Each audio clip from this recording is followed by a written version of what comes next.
Minister Bennett, thank you for taking some time for us.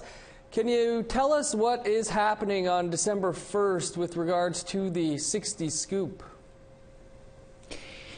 Well, December the 1st is the day that begins the process for all of the survivors of the 60's Scoop to be able to apply for this fund that was created for their benefit in terms of dealing with this terrible chapter in the history of Canada when children were taken from their families, adopted out of their culture, and they have paid a terrible price for this. So there is a fund that's been created between $500 million and $750 million that people will be able to apply to. The administrator of the fund will go out and explain the process, but it's been, I think, very importantly done, such it's a very simple one-page application that means you just have to show where you came from and that you've been adopted, and then the administrator of the fund will do all the research and people will be able to receive the benefit from that fund. We also set up a $50 million foundation that will now have a development board that will lead to a permanent board. But that foundation will also be able to deal with the things that Chief Marcia Brown and the claimants felt were so important and that can't be awarded by a court.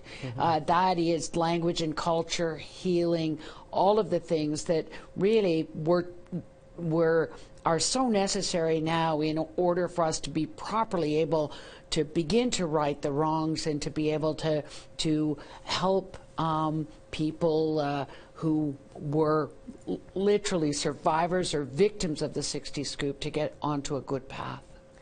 Minister, if we could switch gears a little, given what took place this past week at the Métis National Council's Assembly, raising concerns about groups falsely claiming to be Métis, and we're just wondering what your position is on negotiating with Métis who are not recognized by the Métis National Council. So this settlement that begins,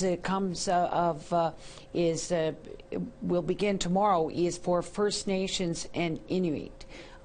There is a separate process going on for Métis, and the Métis National Council is beginning that work. They had a special conference about this, and that work is only now beginning. Yeah, I was referring to outside of the 60's Scoop, just in terms of your own negotiations with Métis organizations that aren't recognized by the Métis National Council. Yes, well, I think that obviously there has been real problems, I think, with again, some groups, and I think on Real Day, Daryl LaRue gave a very powerful